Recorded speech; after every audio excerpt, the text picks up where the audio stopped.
Acidity.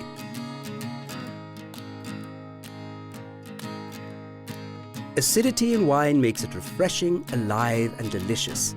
Without acidity, wine would taste flat and lifeless. In this lesson, we are going to learn where acid comes from and how it affects a wine's flavor. Acid is any chemical substance that, when dissolved in a liquid, has a sour or tart taste. When you bite into a lemon, it is the acids present in the juice that are giving it that characteristic sour taste. Can you remember where our tongues are more sensitive to acidity? Exactly, on the sides. Well done. Acidity in any drink is just as important as sugar in making sure it's delicious. Too much acidity will make it unpleasantly tart or sour, but just the right amount makes it refreshing and delicious. Why don't you try this for yourself? Pour 2 tablespoons of sugar into a glass of hot water and stir until the sugar has dissolved. Taste that water. You will feel the texture of the water is more syrupy, and the sweetness sticks to your palate. Now start adding a little bit of lemon juice at a time, and taste the mixture as you go. Lemon juice has lots of acid, and as the acidity in your sugar water increases, it will become more balanced, so that it becomes not only sweet, but refreshing too. If you add too much lemon juice, the mixture becomes too sour and tart. The balance has to be just right. The best wines use only the sugar and acid available in the grapes. So to make balanced wines, you need balanced grapes. The sweeter a wine is, the more acidity it needs. Acidity in wine cuts through the sweetness, cleaning and refreshing the drinker's palate, getting it ready for another sip. There are many different types of acids, but the major one in grapes is called tartaric acid. It is responsible for the sour or tart taste present in the wine. This is yet another reason that grapes are so special. Grapes are one of the only fruits that have high concentrations of tartaric acid.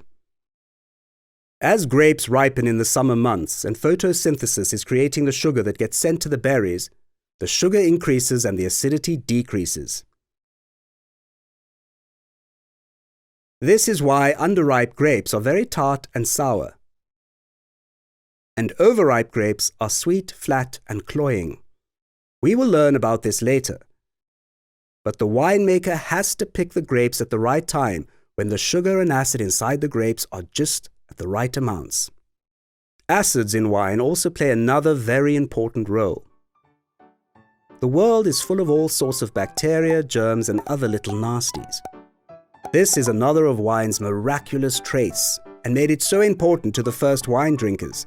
Most bacteria, and all those that are the most harmful to people, cannot survive in a distinctly acidic environment. This means that wine is naturally preserved and kept clean by its acidity, and why all those hundreds of years ago people could drink wine safely without worrying if they were going to get sick. In the last lesson, we learned that sweetness in finished wines is expressed as RS. Can you remember what that stands for? Well done, residual sugar. Acidity in wines is measured in 2 ways. The one is total acidity, or TA. The higher the TA, the higher the acidity. Another way it is measured is by using the pH scale. The higher the pH, the lower the acidity. And the lower the pH, the higher the acidity. So a wine with a pH of 4.0 is less acidic than one with a pH of 3.6. Don't worry if you don't quite understand this now. All you need to know is that TA and pH are terms used for measuring acidity. The naturally balancing acid and sugars in grapes are pretty amazing and allow us to make wine. But the grape has a few more tricks up its sleeves. In the next lesson, we are going to learn about the third amazing element that grapes have: tannins.